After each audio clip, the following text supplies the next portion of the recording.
בוקר טוב, שלום לכולם, ברוכים הבאים לשיחת הוועידה של מקסטוק לסיכום התוצאות הכספיות של הרבעון הרביעי ושנת 2024 ולהצגת התפתחויות אחרונות. אנחנו מסכמים שנה נפלאה ויש לנו עוד רבעון מצוין. יש לנו צמיחה חזקה בהכנסות ושיא ברווחים.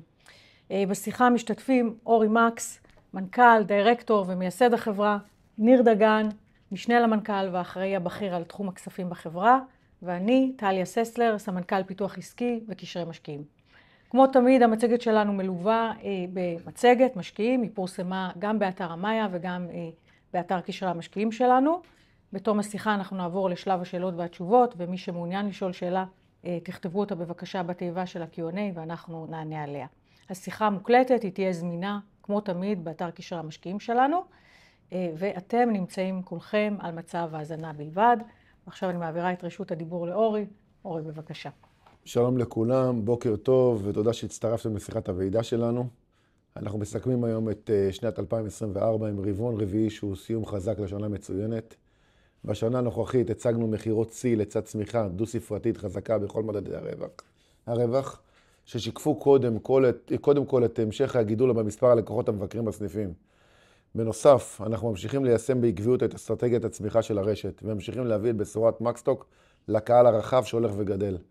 כמו שאתם יודעים, וחלק גדול מכם גם היו בסיור בשומריה ביוני 2024, שהשגנו את המרלוג החדש שלנו בקיבוץ שומריה, מהלך שצפוי לתרום להמשך שיפור היעילות התפעולית של החברה ולתמוך באסטרטגיית הצמיחה של העסק של מקס בישראל. בהמשך לחלוקת הדיבידנד שביצענו בשנים הקודמות, הכרזנו הבוקר על חלוקת דיבידנד נוספת בסך של 70 מיליון שקלים, או כ-50 אגורות למניה, שתשולם במהלך חודש הבא. אנחנו ממשיכים להיות ממוקדים קודם כל במתן ערך יוצא דופן ללקוחות שלנו. אנחנו גם מאמינים שהאסטרטגיה הזאת תמשיך לתמוך בהמשך ההתפתחות שלנו וגם בתנאי שוק משתנים. בתחילת מלחמת חרבות ברזל לא ידענו למה לצפות כשהתחלנו את 24, לא דמיינו שמקסטוק לא רק תפגין חוסן נוכח המציאות המאתגרת, אלא גם תסיים את השנה עם מחירות שיא של יותר מ-1.3 מיליארד. ועם גידול חד ברווח הנקי, שהסתכם השנה בכ-121 מיליון שקלים. לסיום, אני מבקש להודות לעובדים, למנהלים במקסטוק, המהווים חלק ממשפחה ענקית, ושותפים מלאים להצלחה, על העבודה הקשה, המקצועיות, המסירות והמחויבות כלפי החברה. ולאחר מכן, ולאחל לכולנו ולכל עם ישראל ימים טובים ושקטים. הלוואי שנזכה לראות בקרוב את השבת אחינו החטופים וחזרה של כל חיילינו הביתה בשלום. מכאן אני מעביר את רשות הדיבור לניר. תודה רבה לכולם. תודה אורי.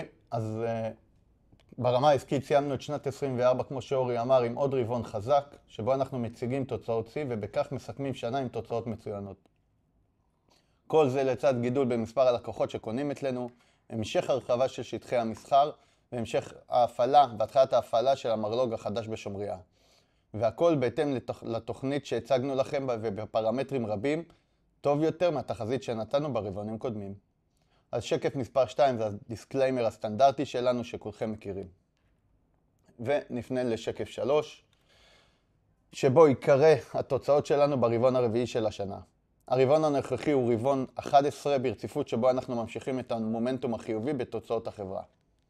אז היה לנו רבעון חזק מאוד עם צמיחה דו-ספרתית במחירות, עם שיעור רווח גולמי של כמעט 42% וצמיחה דו-ספרתית ברווח הנקי.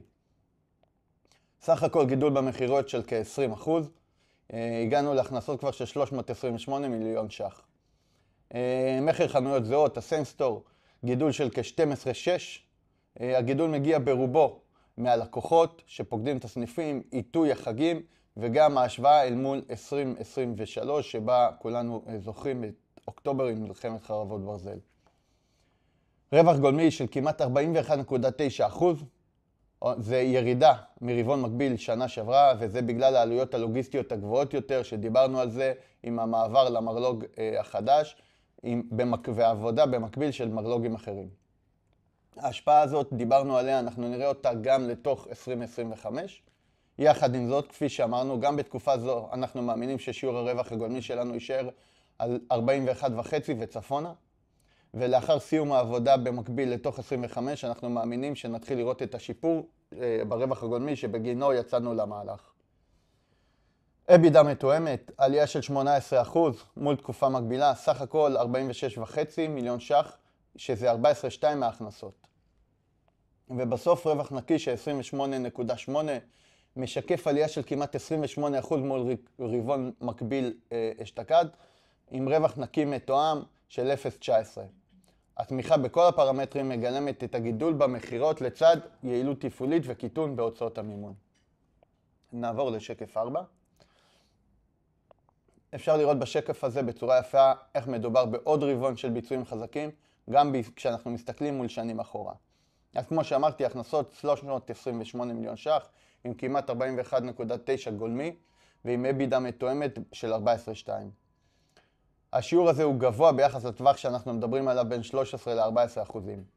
כשאנחנו מנטרלים את ההשפעה של פורטוגל, אפילו שיעור ה-EBITDA שלנו גבוה יותר, אנחנו מגיעים ל-14.7. יש עלייה של 34% בהכנסות משנת 21 ועד 24, שזה עלייה שנתית ממוצעת של מעל 10%. ב-EBITDA המתואמת שאנחנו מנטרלים את ההשפעה של ה-IFRS 16 ותשלום מבוסס מניות, יש עלייה של כמעט 40% בהשוואה ל-2021, עם עלייה שנתית ממוצעת של כמעט 12%. הרווח הנקי המתואם עומד על 28.8, שזה 0.19 לבעלי המניות, שזה גידול של 26% בהשוואה לשנה שעברה, ועלייה ממוצעת של 14.4 בהשוואה ל-2021.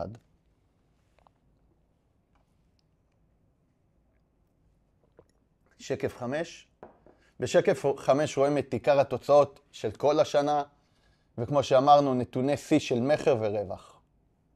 המחירות צמחו בשיעור דו-ספרתי, עם שיעור רווחיות גולמי של 41.8, אנחנו מציגים צמיחה דו-ספרתית חזקה ברווח הנקי. הסך הכל גידול במחירות של 19%, עם הכנסות שיא של 1.331 מיליארד, פעם ראשונה שחוצים את ה-1.3 מיליון ש"ח שנתי, מיליארד ש"ח שנתי. מחיר חנויות זהות, גידול של 10% ברמה שנתית, הגידול מגיע רובו מגידול בכמות הלקוחות שפוקדים את הסניפים. כל יום אנחנו רואים עוד ועוד לקוחות שמגיעים לסניפים שלנו. מחיר למטר השנה הגיע לשיא של כ-20,000 ש"ח למטר, שזה גידול של 7.5% בהשוואה ל-2023. EBITDA מתואמת עלייה של כמעט 26% מול תקופה מקבילה, סך הכל EBITDA של 191 מיליון ש"ח ושיעור של 14.3 מההכנסות. בנוסף, אפשר לראות איך מדיניות ניהול החוב והמזומן הביא לקיטון משמעותי בהוצאות המימון כתוצאה מהקטנת ההלוואות לצד גידול בהכנסות מריבית והכנסות משמעותיות מהגידור שעשינו על הדולר. ובסוף בשורה התחתונה, רווח נקי של 121.1 מיליון ש"ח, רווח נקי מתואם של 0.78 לבעלי המניות, וזה משקף עלייה של 35% מול תקופה מקבילה. וכמו שאורי אמר מקודם, במקביל לאישור הדוחות השנתיים, הכרזנו הבוקר על חלוקת דיבידנד בסך 70 מיליון ש"ח, שזה חצי אגורה למניה, 0.50 אגורות למניה, 50 אגורות למניה הכוונה. שקף 6. אז שוב, שקף שאפשר לראות בצורה יפה את השיפור המשמעותי בביצועים, גם בהסתכלות של שנים אחורה, ואיך בסוף האסטרטגיה שלנו מקבלת ביטוי יפה גם בתוצאות. אז הכנסות 1.3 מיליארד ש"ח עם 41.8% גולמי, ו-EBITDA מתואמת במרווח של מעל 14%, וכשאנחנו מנטרלים את ההשפעה של פורטוגל אפילו 14.7. יש עלייה של 36% בהכנסות משנת 21 ועד 24, עלייה שנתית ממוצעת של כמעט 11%. EBITDA מתואמת כשמנטרלים את ההשפעה של IFRS 16 וללא תשלום מבוסס מניות והוצאות אחרות, יש עלייה של 33% בהשוואה ל-21, או עלייה שנתית ממוצעת של כמעט 10%. הרווח הנקי שכולל את חלק המיעוט היה כ-121.1 מיליון ש"ח. הרווח המתואם לבעלי המניות הסתכם ב-0.78 למניה, עם עלייה שנתית ממוצעת של כמעט 10% בהשוואה ל-21.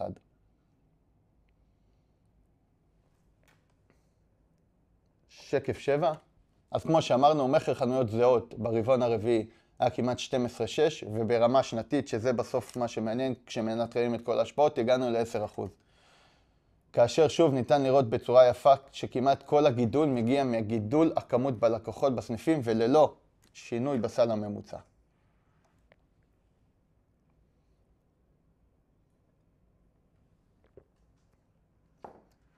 שקף 8. בשקף הזה באמת רואים את מחיר חנויות הסיים סטור לאורך שנים משנת 2017 עד 2024 עם קצב ממוצע של כמעט 6%. אפשר לראות היסטורית שאחרי תקופות בהן צמחנו בסיים סטור במספר מאוד מאוד גבוה, כמעט תמיד, גם שנה אחרי זה היינו בצמיחה חיובית, ועוד יותר בסופו של דבר העלייה הגדולה היא הרף לגידול הבא. שקף 9. אני חייב להגיד שזה אולי הדבר שאנחנו הכי גאים בו. יש פה את נתוני 2019 שעל בסיסם ביצענו את ההנפקה. אפשר לראות איך לצד התוצאות של 24, 5 שנים אחרי, אפשר לראות את ההישגים המשמעותיים אליהם הגענו, וזאת על אף שבשנים האלה היה לנו גם קורונה, גם אינפלציה, גם הרפורמה, ההפיכה כל אחד המשפטית, ושנה וחצי של מלחמת חרבות ברזל. אז במחר, עלייה של 12.4% ממוצע, גידול מצטבר של 80%.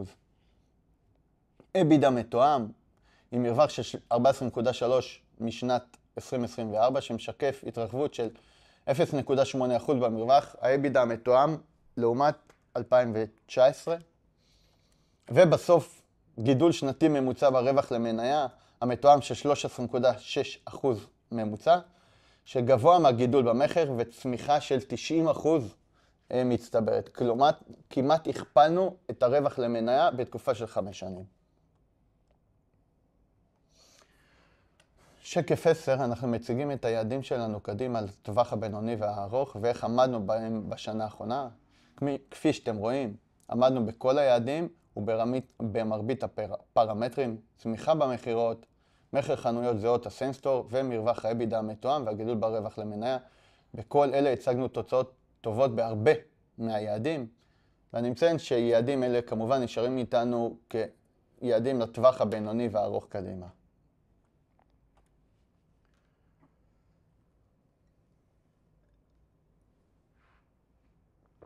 אז כפי שציינו, הכרזנו הבוקר בשקף 11, כפי שהכרזנו הבוקר על חלוקת דיבידנד של 70 מיליון ש"ח, שזה כ-50 אגורות למניה. היסטורית אתם רואים שחילקנו דיבידנד כמעט בכל שנה מאז 2017, למעט שנת 2020, מזכיר שנה חריגה בגלל אי הוודאות של הקורונה. משנת 2017 ועד החלוקה הנוכחית וכולל רכישת מניות באוצר שעשינו ב-2022, החברה חילקה 439 מיליון ש"ח, כשזה משקף תשואת דיבידנד של כמעט 4%. חלוקת הדיבידנד לא יצרו עומס חוב במאזן שלנו, אלא להפך, נכון לסוף השנה יש לנו מזומן נטו של 50 מיליון ש"ח, מה שמאפשר לנו גמישות פיננסית מצוינת. שקף 12. אפשר לראות את קצב ייצור המזומן החזק שלנו משנת 2017 ועד היום. בממוצע, כמחצית מה-EBITDA המתואמת ואף יותר הופכת לתזרים חופשי. סך הכל כ-506 מיליון ש"ח תזרים חופשי ב8 השנים האחרונות, וביחד עם השקף הקודם ראינו את מצב המזומן והחלוקה אשר לאורך השנים 439 מיליון ש"ח לבעלי המניות.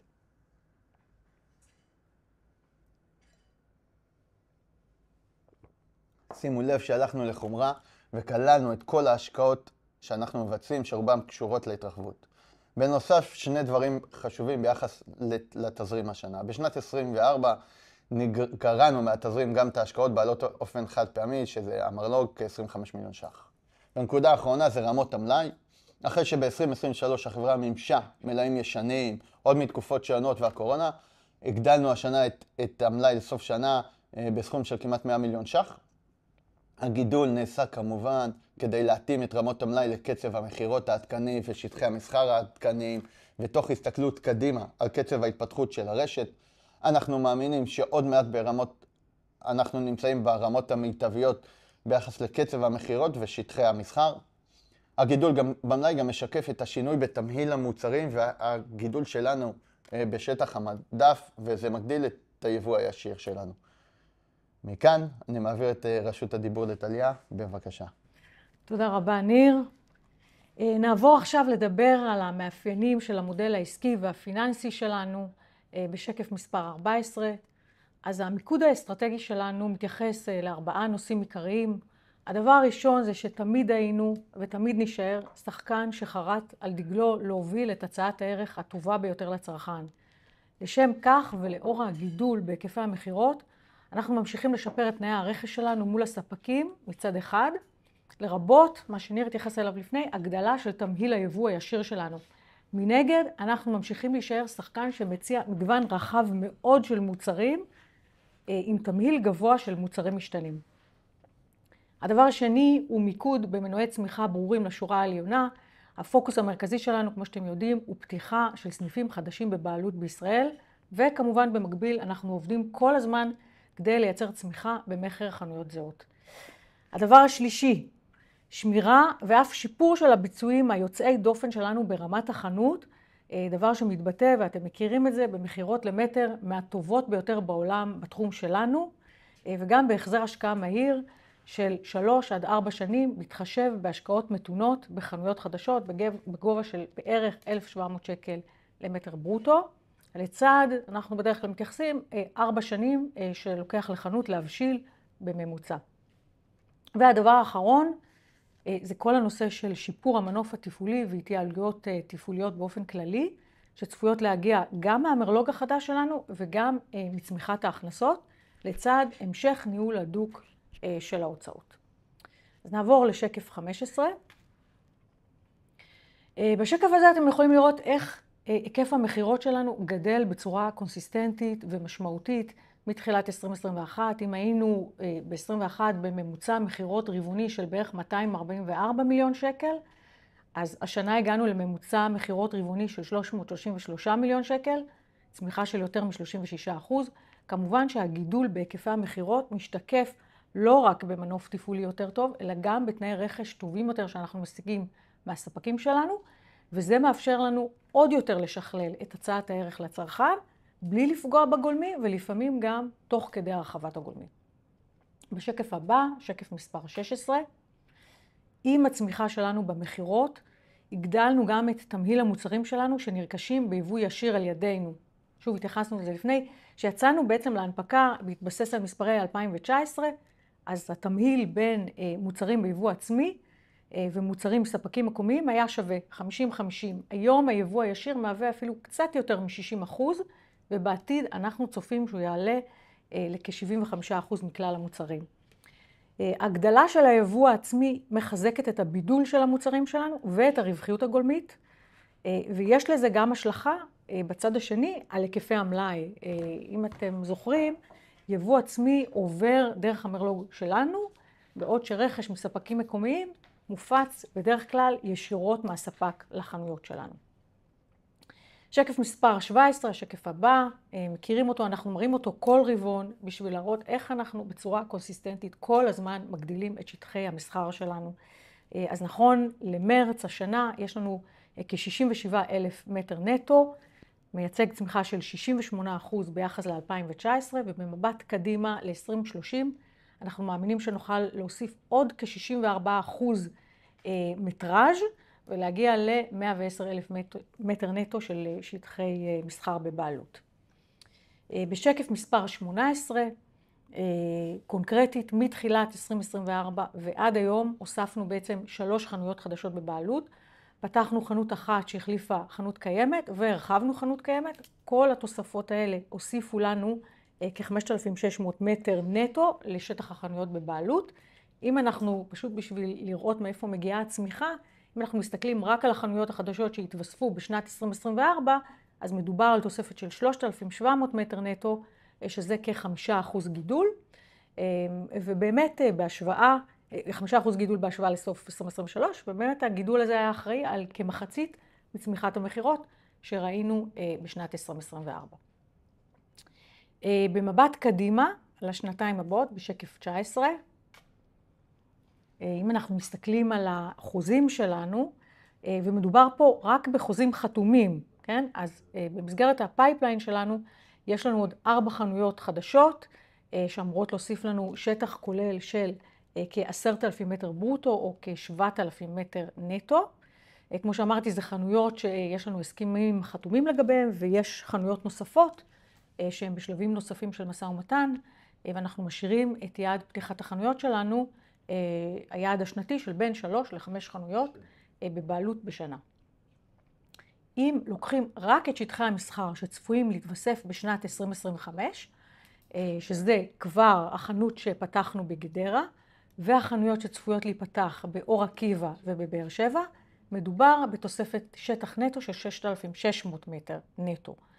אם נלך על איזשהו חישוב בסיסי, אנחנו מניחים מחירות למטר של 20,000 שקל, בדומה למה שהיה בשנה שעברה. הבשלה של 75%, כמו שאמרתי, חנות מבשילה על פני 4 שנים, אז בשנה הראשונה אנחנו בדרך כלל מניחים שמגיעה כאילו ל-75% מהמקסימום, וחצי שנת פעילות אפקטיבית אל אותן חנות, בהנחה שהן נפתחות באופן שווה על פני השנה. אז רק זה אמור לתת לנו תוספת הכנסות שמוערכת ב-50 מיליון שקל. שקף מספר 20, השקף הבא.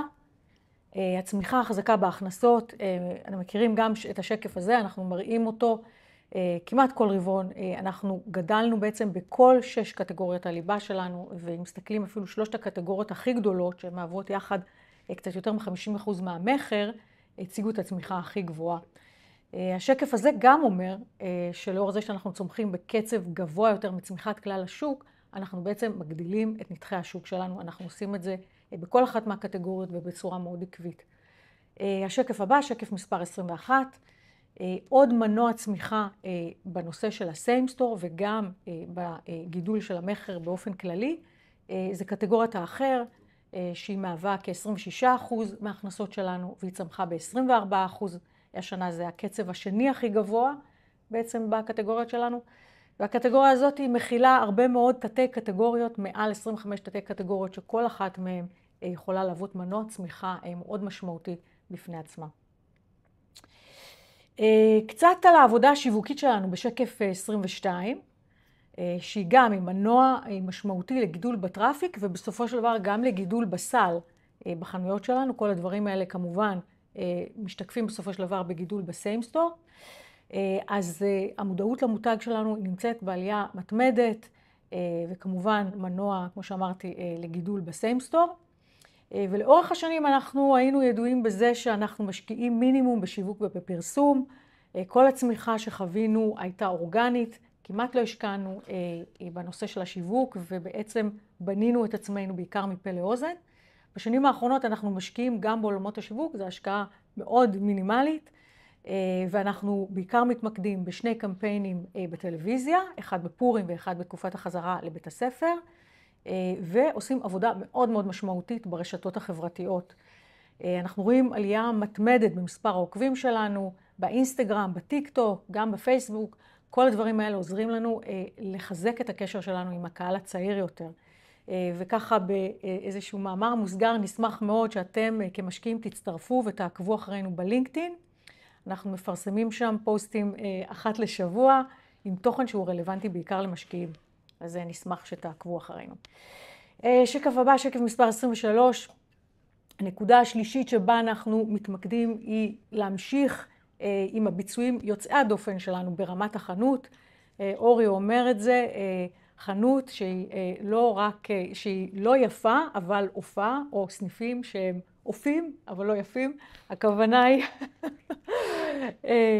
יש לנו חנויות שאנחנו לא משקיעים בהם המון בנראות שלהם, אבל הם מביאים את המחירות למטר מהטובות בעולם. בשקף הזה אתם יכולים לראות את המחירות שלנו למטר בשנת 2024, זה שקף מעודכן, זה במונחים דולרים בשביל לאפשר השוואה לכל השומות הגדולים בתחום שלנו, בצפון אמריקה וגם באירופה, ואתם יכולים לראות שאנחנו ב$5,500 למטר רבוע, בעוד שהממוצע של המתחרים עומד היום על $3,200 למטר רבוע, והיחידה שעוקפת אותנו פה זה אקשן שהיא באמת שחקן יוצא דופן ומדהים, ואנחנו רואים בזה כבוד גדול להיות מספר 2 שלהם. שקף מספר 24. מה שעוד יפה, רק לעבור לשקף 24 אם אפשר, מה שעוד יפה זה שהצלחנו להצטיין במחירות למטר, למרות שיותר מהכפלנו את שטחי המחירה שלנו, ותוך כדי שמירה על גידול ממוצע במחיר חנויות זהות של 6.2%, כלומר לא הייתה קניבליזציה כשמסתכלים על הדברים ברמת הממוצעים שלנו לאורך השנים. שקף מספר 25, לקראת סיום, הנושא הרביעי והאחרון שאנחנו מתמקדים, כמו שאמרתי, הוא נושא ההתייעלויות התפעוליות. הנקודה הראשונה בהיבט הזה היא המרלו"ג החדש שלנו, שבו השקענו בעצם עד לסוף 2024 כ-25 מיליון שקל. במהלך 2025 אנחנו צופים להשקיע עוד כ-5 מיליון שקל, זה ממש בדיוק בהתאם לצפי שנתנו בתחילת הדרך, דיברנו על 30 מיליון שקל. בעקבות המעבר כבר סגרנו 2 מהמרלו"גים הקיימים, את מרלו"ג האשל בקיסריה ואת מרלו"ג אור עקיבא. המרלו"ג החדש, כמו שאתם יודעים, הוא צפוי לאפשר מבנה עלויות רזה יותר, הוא כולל שילוב של אוטומציה, שאגב כמחצית מההשקעה במרלו"ג הגיעה בגין אותה השקעה באוטומציה. ומעבר לכך, המרלו"ג החדש תומך גם בהגדלת התמהיל של המוצרים שלנו לטובת יבוא ישיר. דיברנו על זה, והוא גם משפר את הדיוק והזמינות של המלאים בחנויות שלנו. שקף מספר 26, בהמשך לנושא של המרלו"ג, אם תסתכלו על ההוצאות הלוגיסטיות השנתיות שלנו כאחוז מהמחר בארבעת השנים האחרונות, אתם יכולים לראות שב-2023 היה לנו שיפור במדד הזה. ב-2024 חזרנו לרמות של 6.5% בערך, בגלל המעבר למרלו"ג. דיברנו על זה הרבה מאוד, על העבודה בפלטפורמה כפולה. למרות זאת, אם אתם מסתכלים גם על המחצית השנייה של השנה, המרווח הגולמי שלנו נשאר מעל 41%, ושוב, זה חוזר לחלק הראשון שהראיתי, שיפור תנאי הסחר עם הספקים שלנו, לאור הגידול בהיקף המחירות, זה בעצם אפשר לנו לשמור על הגולמי. עם השלמת המעבר למרלו"ג החדש, אנחנו מעריכים שנוכל לחזור לרמת ההוצאות של 2023, ברמה של ההוצאות הלוגיסטיות, ואפילו להמשיך להשתפר משם. זהו שקף אחרון, שקף מספר 27. אתם יכולים לראות גם את כל הנושא של הניהול ההדוק שלנו בנושא עלויות שכר, שהם אחד הפריטים המשמעותיים בתוך ה-P&L שלנו. אז אם אנחנו מסתכלים על ההוצאות שכר האלה כאחוז מהמחר, למרות העליות שהיו במהלך השנים בשכר המינימום, ידענו להוריד בעצם את האחוז, את ההוצאה כאחוז מהמחר, לספוג את זה ולהתייעל, בעצם כדי לפצות על העליות בשכר ואפילו לשפר את המדד הזה. זהו, עכשיו תורכם, אז נשמח לענות על השאלות שלכם. כן, אני מעבירה אותן.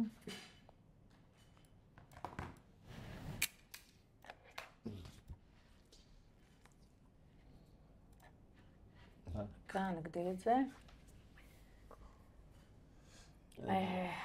האם עליית המע"מ משפיעה לטובה או לרעה? בעיקרון... אוקיי. אנחנו ממשיכים תמיד להציע את המחיר הכי אטרקטיבי לצרכן שלנו, בלי קשר לעולם המע"מ, כי זה חלק מהתפיסה העסקית שלנו. ובלי שום קשר, צריך לקחת בחשבון שאחוז ההובלות ירד משמעותית לעומת מה שהיה לפני 3 חודשים, שזה הרבה יותר מאחוז מע"מ של השפעת המע"מ, וגם הדולר באזורי ה-3.5, 3.6, לעומת 3.7 ו-3.8 שכבר ראינו בהם. כן, יש כאן עוד שאלה שמתייחסת לנושא של ההובלה. 20,000 שקל למטר, זה מספר שאתם יכולים לשמר. אנחנו תמיד רוצים למכור יותר ותמיד חושבים איך למצות את המקסימום של מה שאפשר מבחינת שטח מחירה, וגם להגיע ליותר מ-20,000 שקל למטר. ואני חושב שזה גם מתכתב ביחד עם מה שדיברנו על הסיימסטור קדימה. תמיד, וראיתם שנים אחורה, הסיימסטור גם בשנים של מאוד מאוד גבוהות, זה הבסיס לגידול הבא, וככה אנחנו רואים גם את השנה, את 25. ותזכרו שיש לנו את היעדים שלנו לטווח הבינוני והארוך, שזה בעצם הרמה המייצגת שאנחנו מתייחסים אליה בכל מה שקשור לגידול בחנויות זהות. הרמה המייצגת, כמו שאנחנו רואים אותה, היא 3%, חלק מהיעדים. תוכלו לעדכן מתי יש צפי לסגירה סופית של הפעילות בפורטוגל? אני חושב שאמרנו את זה, גם זה רשום בדוחות, אנחנו נסיים שם את הכל, בתקווה ומאמינים, עד סוף 25. עד סוף שנה אני מאמין שלסיים, כן. נכון? והאם אתם רואים התרחבות לחו"ל ביבשת וארץ אחרים? תמיד בוחנים, תמיד מסתכלים לכל כיוון, בוחנים כל דבר, ושיהיה משהו קונקרטי, נעדכן.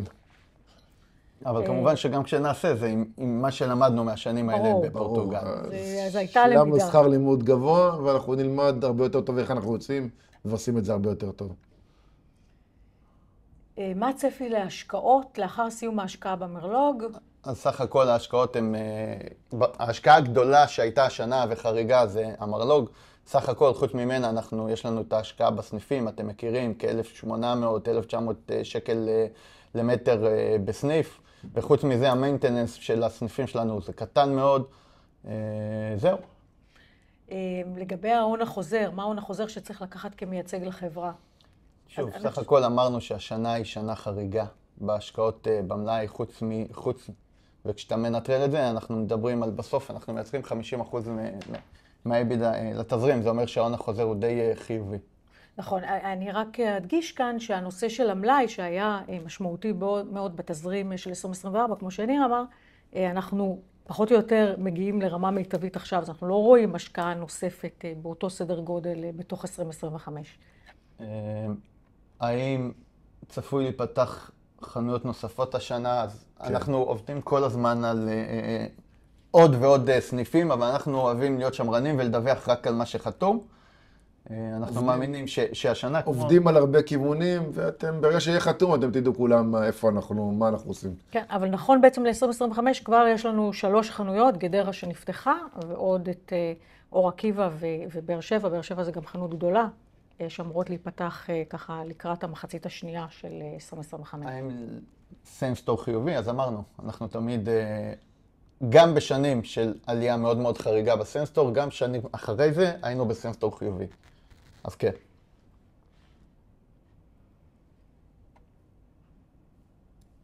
לגבי ג'מבו, בגדול אני חושב שנפתחו 2 סניפים ואנחנו פחות או יותר רואים את התוצאות שלנו עד היום. אנחנו ממשיכים להתרכז בעצמנו, לעשות את הכי טוב שאפשר, וסך הכל עד היום אנחנו מצליחים.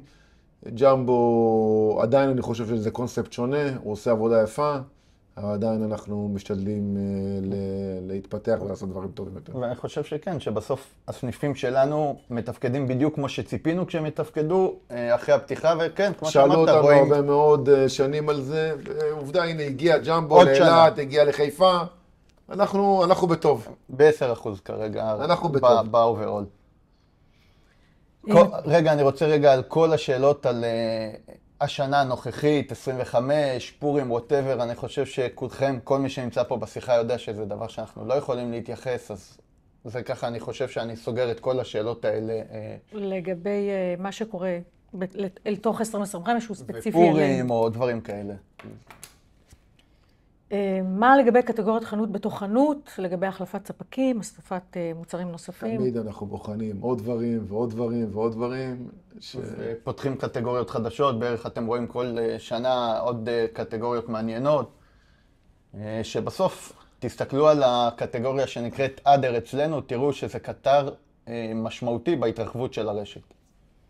נושא של השפעת הטסים לחו"ל, תראו, אנחנו פחות מושפעים מהנושא הזה, כי בסופו של דבר... לא קונים את הדברים הקטנים בחו"ל, וכלי בית, אנחנו לא אופנה ואנחנו לא חשמל, זה מתאים שם, אצלנו זה פחות משפיע.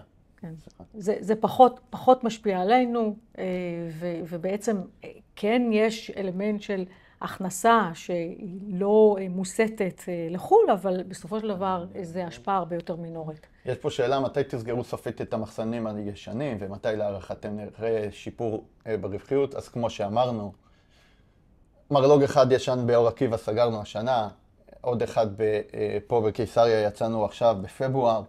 אמרתי, אנחנו מאמינים שאת החזרה ואת השיפור שבגינו יצאנו למהלך של המרלוג האחוד הגדול, נראה כבר מרבעון רביעי השנה, וכמובן ב-26 ביתר סט. לגבי ההובלות, כרגע אין בעיות, כאילו המכולה התעכבה ל-52 יום הובלה, המחירים ירדו בסך הכל הכללי, כרגע אין איזה בעיה שאנחנו נתקלנו בה. ולהפך, למדנו להתמודד עם האקסטרה זמן הובלה על ידי עברנו הקדמת ההובלה. קורונה ועוברים מלחמה, אנחנו בסדר בינתיים. ברוך השם. לא העובדים, הקושי בהבאת עובדים חדשים, אם יש מהלכים שהחברה יכולה לעשות כדי להקטין את סך העובדים הנדרשים בחנויות עצמם, כל הנושא של אוטומציה ברמת... זה אחת הבעיות בעסק הכי גדולות, זה קשיים בעובדים. קשיים גדולים מאוד מאוד. כן, קיבלנו הקצאה כרגע ל-48 עובדים מהודו, מולדובה וכאלה. בעיקרון מתמודדים, לא פשוט בכלל. אני מאמין שאם היינו כוח אדם, היינו גדלים בעוד כמה, בדו ספרתי בפדיונות שלנו. חושבים כל היום איך להמציא את עצמנו מחדש בבחינת עובדים, זה הבעיה הכי קשה שלנו בעסק. לגבי מהלכי אוטומציה, אני חושב שכל מי שרואה את המקבילים שלנו בחו"ל, חוץ מאולי עכשיו אקשן שטיפה התחילו, אז גם לנו יש קופות אוטומטיות, זה טיפה חוסך, זה מייצר בעיות במקומות אחרים. אנחנו כל הזמן בוחנים מה אפשר לעשות כדי להשתפר, אבל יחד עם זאת אני חושב שיש שקף שטליה הראתה בצורה מאוד מאוד יפה, איך למרות כל הקשיים בעובדים ועלייה בשכר המינימום, אנחנו מצליחים לשמור את האחוז של הוצאות כוח אדם כאחוז ממחזור במקומות יותר נכונים ויותר טובים ולייצר יותר רווח. משהו נוסף? לא, אני חושב שסך נראה לי הכל שעברנו עלינו על הכל, הכל. כן. טוב, אם יש למישהו עוד שאלה אחרונה, אנחנו... ואם לא, אז אנחנו נדבר איתכם כמובן, פנים רבה בפנים, לכולם. בזומים. תודה רבה, שמחים לעוד רבעון מצוין, ושמחים שאתם איתנו, ונמשיך לדבר איתכם כמובן בפרטי. תודה רבה. תודה לכולם. תודה רבה.